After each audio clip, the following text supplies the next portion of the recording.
Un plaisir, mesdames et messieurs, de vous retrouver sur cette plateforme de la télévision Renaissance. Bienvenue dans ce journal, le journal que je vais commencer par les titres. Le système judiciaire burundais est l'un des instruments de répression du régime vis-à-vis de ceux qu'il appelle ses opposants, entre autres les médias indépendants et les membres de la société civile.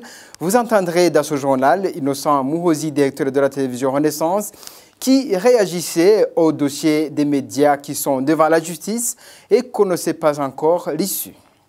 Dans l'entretemps, la France, via son ambassadeur au Burundi, Laurent Delahousse, s'engage à soutenir le processus électoral de 2020 en soutenant les médias dans la couverture des différents événements y relatifs. Et à l'étranger, l'accord de paix en Centrafrique servirait de leçon pour d'autres pays encore en conflit. Il suffit de s'engager pour un dialogue franc. Vous aurez droit de suivre Freddy Nkurikiye, un Burundais qui a participé dans l'aboutissement de cet accord. Mesdames et messieurs, bienvenue encore une fois à ce journal. Débutons ce journal par la page média. L'Association burundaise des radiodiffuseurs souhaite la réouverture des radios fermées, mais cela dépendra de la décision de la justice, comme le procès de ces médias est resté pendant devant la justice burundaise. L'annonce est du président de l'ABR, Onésime Halubuntu, ce mercredi, à l'occasion de la journée mondiale de la radio. On l'écoute. Oui, effectivement, on était ensemble avec nos confrères avant 2015, mais vous savez tout ce qui s'est passé dans notre pays. Nous regrettons, mais nous ne pouvons rien. Nous savons sûrement que le dossier est en justice. Nous demandons à ce que la justice puisse faire son travail et que ces médias puissent réouvrir et continuer à fonctionner et que la population puisse recevoir l'information et écouter le média qu'ils préfèrent. Donc notre souhait, c'est de voir la justice faire son travail et de libérer ces médias et de laisser la population burundaise ou autre qui aiment suivre, dont les consommateurs de l'information, de suivre le média qu'ils préfèrent. Et dans l'entretemps, les bailleurs de fonds sont prêts à accompagner le processus électoral burundais en intervenant dans quelques secteurs, parmi ces derniers, les médias ou encore la jeunesse. L'annonce est de l'ambassadeur de la France au Burundi, Laurent Delahousse, qui se félicite de l'autofinancement des élections de 2020 par les Burundais eux-mêmes. Il participait à la célébration de la journée mondiale de la radio à Bujumbura. Les autorités burundaises ont pris la décision que le processus électoral lui-même serait entièrement financé par les Burundais eux-mêmes. Nous, en tant que bailleurs de fonds, nous en prenons acte et nous nous réjouissons de cette décision qui montre la maturité du peuple burundais et de l'État burundais qui va pouvoir financer lui-même ses propres élections. Mais nous sommes prêts pour apporter notre aide à l'environnement des élections. Je pense par exemple aux besoins que pourraient avoir les opérateurs des médias. Je pense par exemple à ce qui pourrait être fait pour, par exemple, auprès de la jeunesse burundaise, promouvoir les vertus de l'écoute, de tolérance et de dialogue. En réaction avec ces propos de l'ambassadeur de la France au Burundi et le président de l'ABL, la réaction est de Innocent Mouhozi. Les radios qui émettent encore au Burundi ne devraient pas espérer grand-chose par rapport au processus électoral en cours. Même l'ambassadeur de la France au Burundi, comme d'autres bailleurs qui veulent accompagner ce processus électoral de 2020, qu'il ne se trompe pas qu'il s'agirait d'un processus électoral digne de son nom. Ce sera une mascarade comme celle du référendum de 2018 ou la mascarade électorale de 2015. Qu'ils sachent qu'ils auront accompagné les familles et qu'ils seront responsables devant l'histoire. C'est le directeur de la télévision Renaissance, Innocent Mouhozi, qui le dit. J'espère sérieusement que justice nous sera rendue un jour parce que ce qui a été fait aux médias, comme à beaucoup d'autres Burundais, de manière encore plus dramatique, mérite qu'un jour il y ait justice, que justice soit rendue.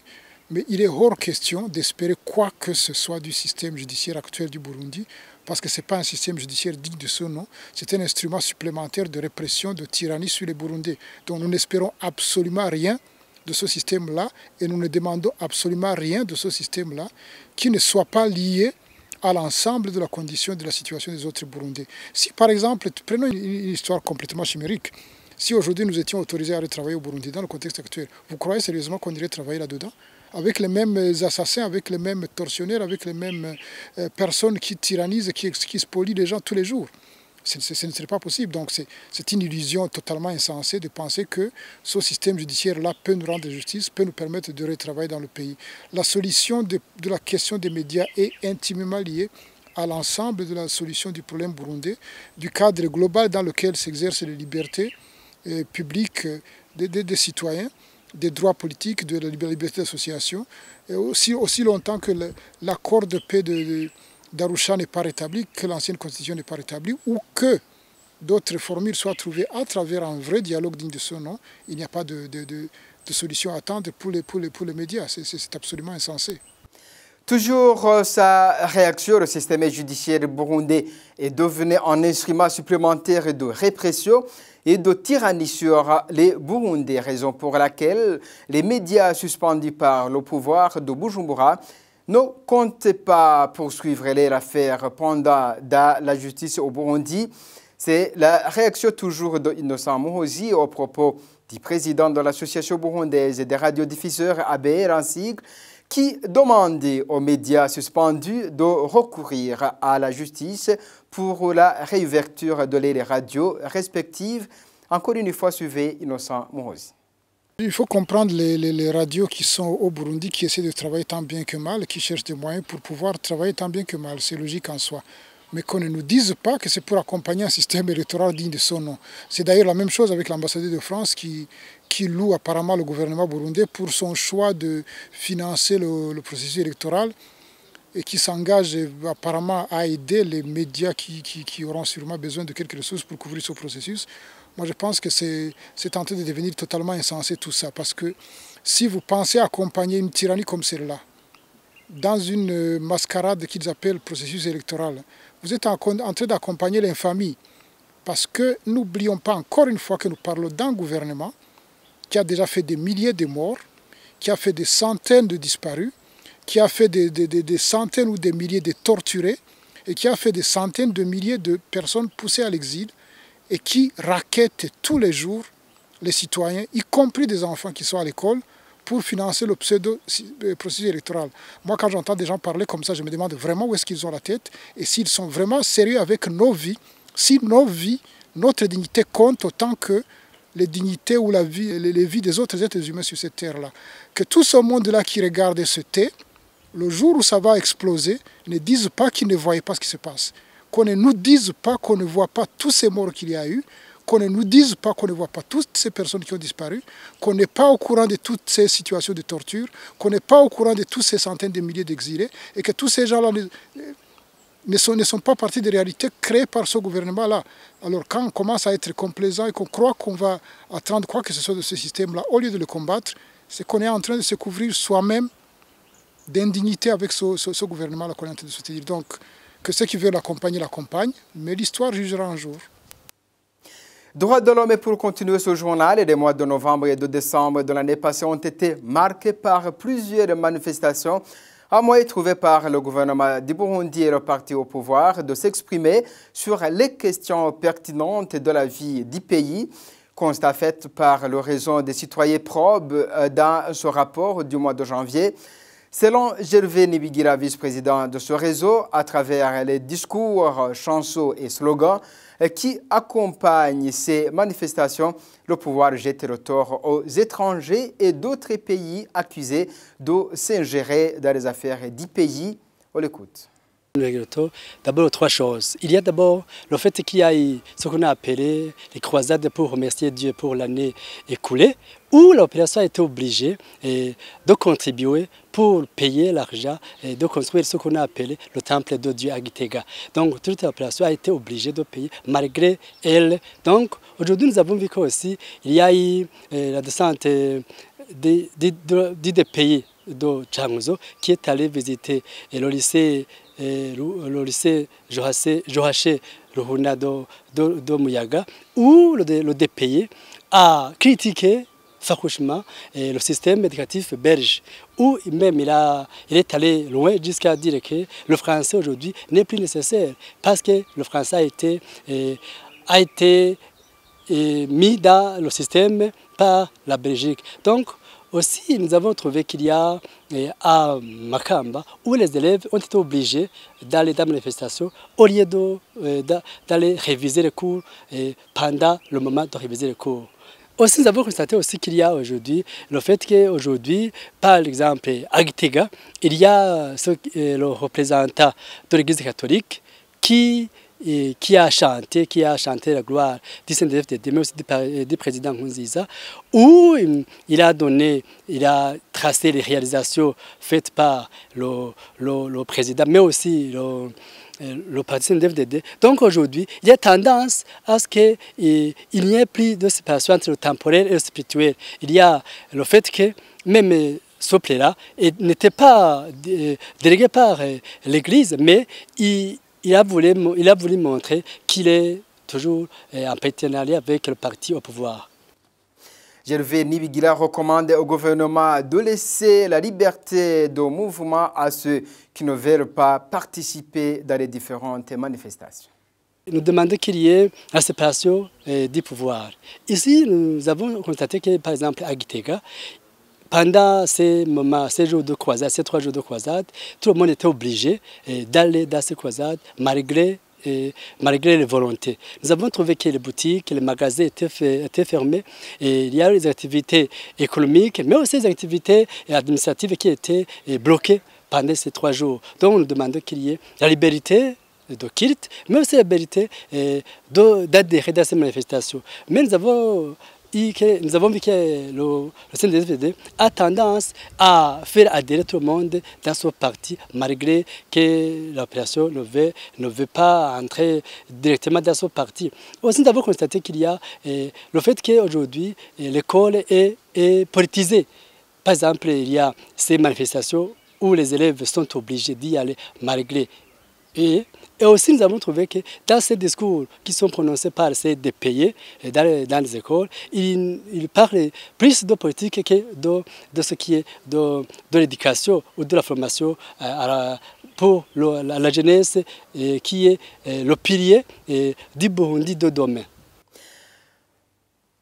Nous avançons vers la fin de ce journal. Terminons par cette page à l'étranger. Enfin, les belligérants centrafricains ont décidé de signer un accord de paix et de cesser le feu le 5 février de cette année. Freddy Nkurikiye, un Burundais qui travaille sur le conflit de ce pays en qualité d'expert en résolution des conflits, dit que c'est un accord qui a tardé, mais qui est conclu à point nommé pour que les populations civiles puissent reprendre la vie normale, pour que les populations, justement, reprennent la paix. Il se dit confiant par rapport à la durabilité de cet accord, puisque toutes les parties s'y sont convenues. Écoutez Freddy Nkurikiye, il a été joint par téléphone. Alors la première chose, c'est que la particularité en République centrafricaine, l'État centrafricain n'est pas en situation de belligérance. Il fait face à 14 groupes armés qui, la plupart du temps, se battent entre eux. Donc, c'est un accord de paix, certes, signé par le gouvernement et les 14 groupes armés, dont la finalité n'est pas seulement la cessation des violences, mais c'est aussi de refonder en État, tout simplement en République centrafricaine, en État de droit, refonder le vivre ensemble et refonder un système de sécurité qui rassure et protège tout le monde. Alors, l'accord pour la paix et la réconciliation en République centrafricaine, qui a été paraphé le 5 février à Khartoum et signé le 6 février à Bangui, est un accord à plus d'un égard historique pour ce pays, mais qui est le fruit de près de 3 années de préparation et de 14 jours de négociations, d'âpres négociations entre les parties.